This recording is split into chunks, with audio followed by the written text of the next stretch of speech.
ये कहानी शहर के सबसे पॉश इलाके में स्थित glam and glow beauty parlour की है, जहाँ की चकाचौंध और खुशबू ने कभी ग्राहकों का दिल जीता था, लेकिन आज वहाँ की दीवारों पर सिर्फ खौफ का सन्नाटा और मौत की गंध पसरी है। वो शनिवार की एक बेहद व्यस्त शाम थी।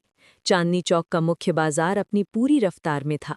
गाड़ियों के हॉर्न, लोगों का शोर और दुकानदारों की चिल्लाहट के बीच पार्लर की मालकिन माया अपनी दो अटेंडेंट्स रिया और कोमल के साथ आखिरी कुछ ग्राहकों को विदा कर रही थी। रात के 9 बज चुके थे और आसमान से भारी बारिश ने पूरे बाजार को गीला कर दिया था।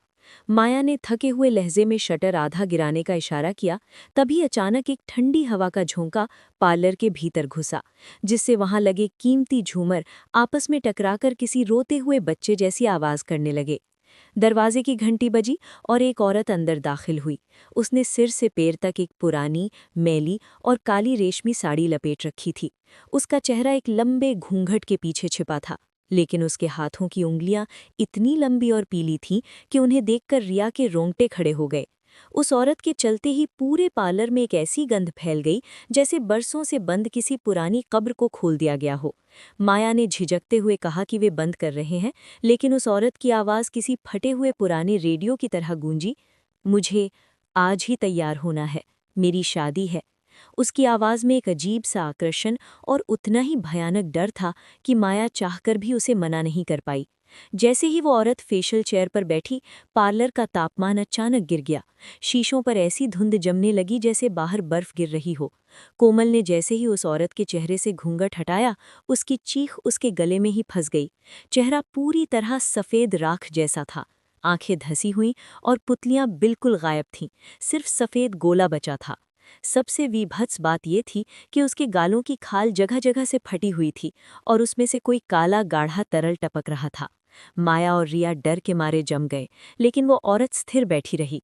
शुरू करो, उसने आदेश दिया। जैसे ही कोमल ने कांपते हाथों से उसके चेहरे पर क्रीम लगानी शुरू की, वो क्रीम पल भर में काली पड़ गई और उसमें से छोटे छोटे काले कीड़े रेंगने लगे।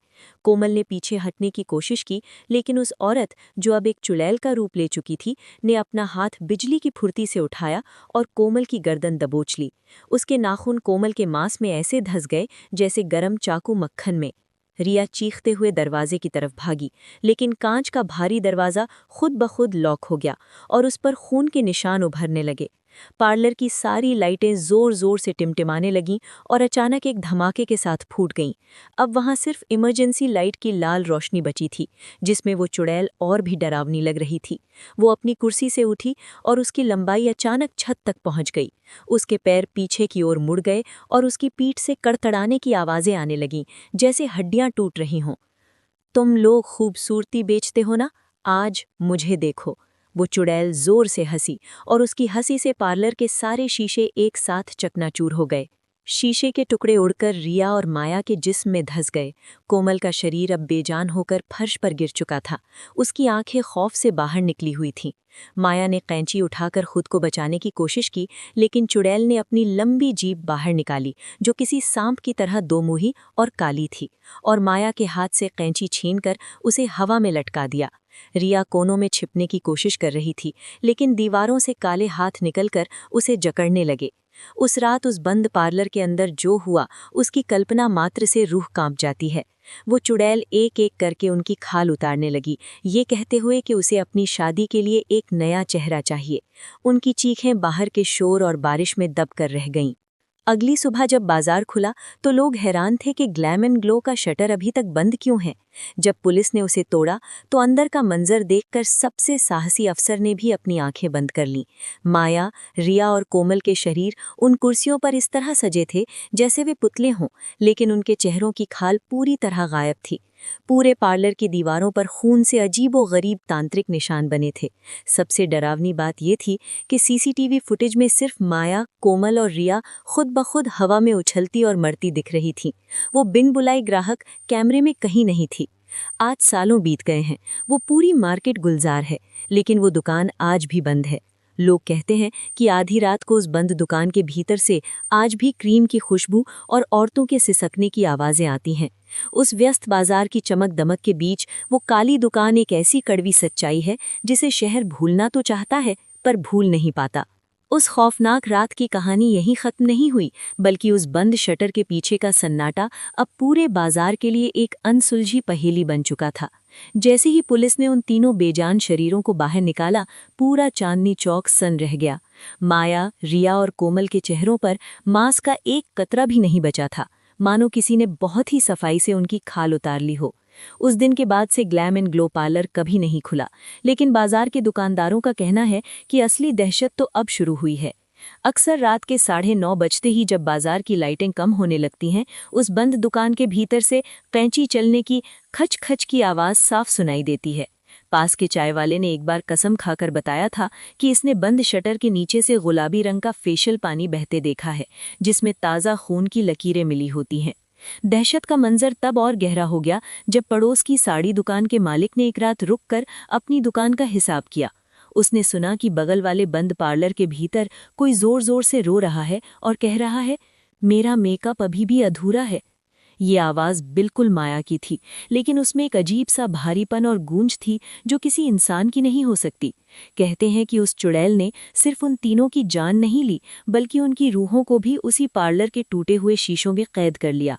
आज भी अगर कोई गलती से उस गंदे और धुंधले कांच में अपनी परछाई देख ले, तो उसे अपने पीछे 3 बिना खाल वाले चेहरे दिखाई देते हैं जो धीरे धीरे उसकी तरफ हाथ बढ़ाते हैं। प्रशासन ने उस दुकान को सील कर दिया था, लेकिन हर साल अमावस की रात को उस दुकान का भारी ताला अपने आप फर्श पर गिरा हुआ मिलता है, जैसे कोई अंदर से बाहर आना चाहता हो या किसी नए शिकार को अंदर बुला रहा हो। बाजार के लोग अब उस गली से गुजरने से कतराते हैं, क्योंकि वहां की हवा में अब भी वही पुरानी कब्र जैसी सड़ांध और मरे हुए फूलों की महक घुली हुई है। कुछ लोग दावा करते हैं कि उन्होंने आधी रात को एक काली साड़ी वाली औरत को बाजार की खाली सड़कों पर घूमते देखा है, जिसके हाथ में सोने की एक पुरानी कैंची होती है और वो हर बंद दुकान के शीशे पर दस्तक देकर पूछती है, क्या तुम मुझे और सुंदर बना सकते हो? वो व्यस्त बाजार आज भी चमकता है, लेकिन उस एक दुकान का काला साया पूरी मार्केट की रूह को कंपा देने के लिए काफी है, जहां आज भी मौत का श्रृंगार जारी है। शहर की उस भीड़-भाड़ वाली गली में ग्लैम एंड ग्लो पार्लर अब एक काला धब्बा बन चुका था। बाजार के दुकानदारों ने तंग आकर एक सिद्ध तांत्रिक अघोरी रुद्रानंद को बुलाने का फैसला किया, ताकि इस खौफनाक सिलसिले को हमेशा के लिए खत्म किया जा सके। रुद्रानंद जब अपनी जटाओं और गले में नरमुंडों की माला पहने उस दुकान के सामने खड़ा हुआ, तो दोपहर की तपती धूप में भी उसे वहां की हवा में बर्फ जैसी ठंडक महसूस हुई। उसने अपनी धूनी रमाई और जैसे ही अपना अभिमंत्रित त्रिशूल उस जंग लगे ताले पर छुआया, ताला किसी सूखी लकड़ी की तरह तड़क कर टूट गया। शटर धीरे धीरे ऊपर उठा और अंदर से एक चीख निकली जो किसी इंसान की नहीं थी। जैसे ही रुद्रानंद अंदर दाखिल हुआ, उसे अंधेरे में भी साफ दिखा कि पार्लर का सारा सामान, क्रीम की शीशियां, हेयर ड्रायर और कैंचियां हवा में तैर रहे थे। टूटे हुए शीशों के हजारों टुकड़ों में माया, रिया और कोमल के बिना खाल वाले चेहरे उसे घूर रहे थे। अचानक वो काली साड़ी वाली चुड़ैल कोने की एक कुर्सी से उठी और उसकी ऊंचाई अब छत को छू रही थी। उसका चेहरा किसी सड़े हुए मांस के लोथड़े जैसा था। उसने अपनी लंबी काली जीभ बाहर निकाली और रुद्रानंद पर झपटी। तांत्रिक ने मंत्रों का उच्चारण शुरू किया और अभिमंत्रित राख हवा में फेंकी, जिससे वो चुड़ैल एक पल के लिए पीछे हटी। लेकिन उसने अपनी कटी हुई आवाज में कहा, तुम मुझे नहीं निकाल सकते, मैंने इस मिट्टी को अपना लहू दिया है। रुद्रानंद ने देखा कि पार्लर के फर्श से नीचे से खून की धार फूट रही थी, जो सीधे उन 3 लड़कियों की रूहों को सींच रही थी। उसे समझ आ गया कि ये कोई साधारण चुड़ैल नहीं, बल्कि एक रक्त पिपाशिनी थी, जिसने सालों पहले इसी जमीन पर अपनी बलि दी थी। तांत्रिक ने अपने झोले से एक विशेष दर्पण निकाला और उसे मुख्य दीवार पर दे मारा। जैसे ही दर्पण टूटा, उस चुड़ैल की शक्ति बिखरने लगी। उसने एक आखिरी भयानक चीख मारी, जिससे बाजार की दुकानों के शीशे तक चटक गए। अचानक एक धमाका हुआ और पूरा पार्लर काली धुंध से भर गया। जब धुआं छटा तो वहां रुद्रानंद बेहोश पड़ा था और तीनों लड़कियों की रूहें गायब थीं। अगले दिन रुद्रानंद ने बाजार छोड़कर जाते वक्त सिर्फ इतना कहा, उसे मैंने शांत तो कर दिया है, लेकिन वो गई नहीं है।